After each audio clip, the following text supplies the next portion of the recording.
So hello guys, कैसे हैं आप लोग का बहुत बहुत स्वागत है फिर से। तो यार आज हम लोग बात करेंगे गोदी मीडिया के नंबर 1 एंकर के बारे में, Arnab Goswami. I am sorry बाबू। भाई ये बंदा ग्रेट है। थैंक्स। अब भाई ये न्यूज है गौतम अडानी की। जब गौतम अडानी के प्राइस नीचे गिर रहे थे, जब रिपोर्ट बाहर आई थी, उसके बाद बीच में 1-2 दिन का टाइम था जब प्राइस अप हुए थे, तो भाई साहब की ये न्यूज आई थी। Listen to me, the Adani crisis is over. My hashtag tonight is Adani Storm ends. Do you understand that?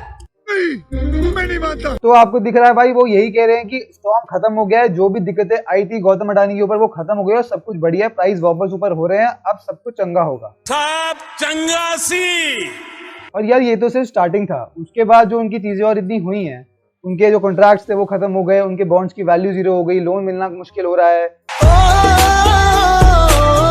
अब भाई ये भाई साहब इतने कॉन्फिडेंस से आके बोल रहे हैं कि जो स्टॉर्म है वो खत्म हो गया है, कोई दिक्कत नहीं है और कमाल का चल रहा है सब। अरे भाई आप किस बेसिस पे बोल रहे हो ये बात?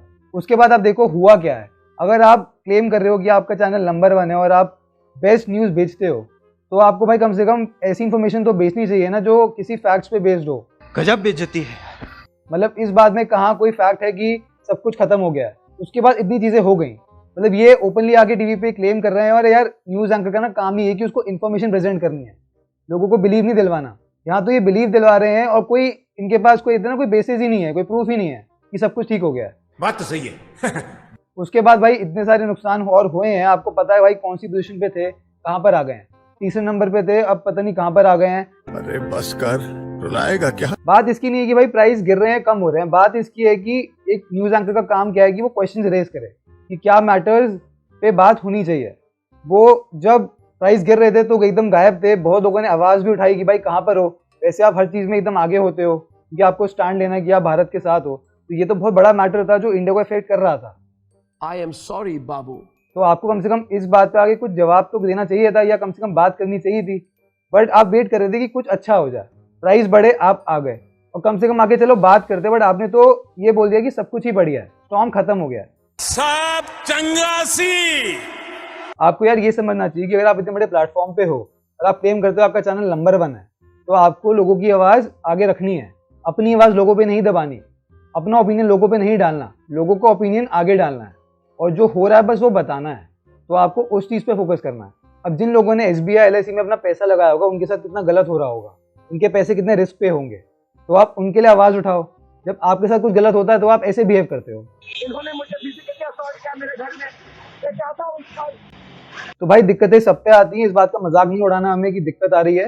बात ऐसी कि आप जिस पोजीशन पे हो आपको सही बात आगे रखनी है, आपको अपनी बात लोगों पे नहीं डालनी है। जो पॉइंट ऑफ व्यू आपको अपने हिसाब से बनाना है वही लोगों पे थोपोगे। जो सच है वो बताओ और जिस बात के बारे में आप श्योर नहीं हो वो मत प्लीज ऐसे प्रेजेंट करो। और कम से कम अगर प्रेजेंट कर रहे हो तो उसके बाद सॉरी बोलने का इतना वो रखो। बात तो सही है। क्योंकि भाई आपके उस शो को जिसको बहुत लोगों ने देखा होगा, उन्होंने अपना कुछ ओपिनियन बनाया होगा आपके शो के बेसिस पे, जो शायद इतनी न्यूज़ फॉलो नहीं करते, जो शायद आपका न्यूज़ देखते हैं। क्योंकि भाई आप नंबर 1 हो तो बहुत लोग देखते ही होंगे।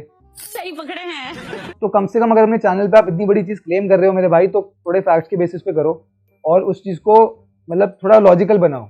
बाकी जब बात आती है बॉलीवुड की, किसी एक्टर को कुछ बोलने की, बॉलीवुड में जो ड्रग्स का पंगा होता है उस पर कुछ बोलने की, तो भाई पीछे नहीं हटते। थैंक्स। मतलब भाई सलमान खान को एक टाइम पे ये ऐसे बोलते थे, Each time speaking to you is an absolute pleasure. Thank you. I'm a total fan. और उसके बाद ये उसको ऐसे बोल रहे हैं। तो वो सलमान जो इतना बोलता था ना, कहाँ है? कहाँ छिपा हुआ है? ड्रग्स माफिया के बारे में एक आवाज क्यों नहीं उसकी?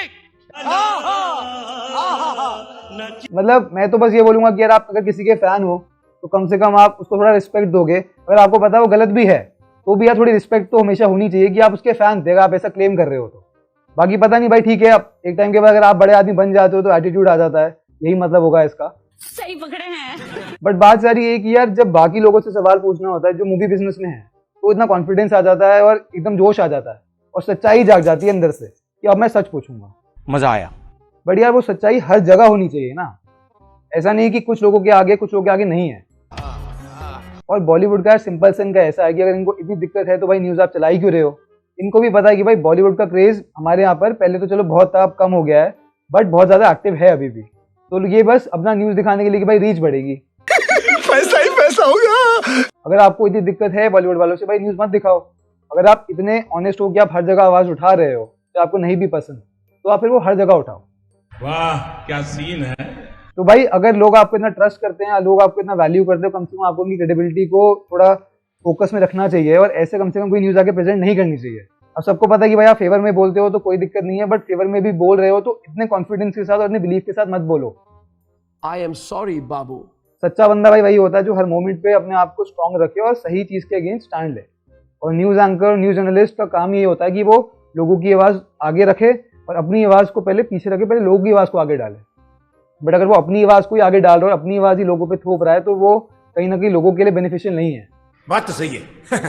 मैं वही कह रहा हूँ भाई, जिन लोगों ने इनके न्यूज के बेसिस पे ट्रस्ट करके उस इन्फॉर्मेशन को मान के कुछ एक्शन लिया होगा, उन्होंने शेयर नहीं बेचे होंगे, अब तो उनका प्राइस और गिर गया होगा, तो उनको हो रहा होगा ना कि भाई हम पहले ही बेच देते, क्यों हम नई न्यूज देखा। तो भाई ये आपकी खुद की शो की क्रेडिबिलिटी के लिए ही है, हम तो ये एडवाइस दे रहे हैं, बाकी आप खुद समझदार हो। मजा आया। तो यार मुझे आपसे बस यही शेयर करना था कि पहले उन्होंने एक चीज क्लेम करी थी ये, The Adani crisis is over. और उसके बाद आके ये ऐसी बातें कर रहे हैं। And finally, the impact of the Adani Group's fall on the Indian economy has been barely a dent. अरे रे बाबा उठा ले, मेरे को नहीं रे, इन दोनों को उठा ले। तो बात ऐसी है कि यार आप ठीक है पॉइंट ऑफ व्यू बदल सकता है, बट कम से कम आप कोई न्यूज प्रेजेंट कर रहे हो तो उसको ना थोड़ा अच्छे से पढ़ के करो, मतलब उसके बारे में फैक्ट्स थोड़ा जमा कर लो भाई। बहुत सारे न्यूज हैंडल्स हैं, इंफॉर्मेशन मिल जाती है। जबरदस्ती पॉइंट ऑफ व्यू थोपना लोगों पे, उस पर कोई सेंस नहीं है, क्योंकि वो कहीं ना कहीं लोगों को पता चल जाएगा कि भाई ये झूठ है, इसमें कोई सेंस नहीं था।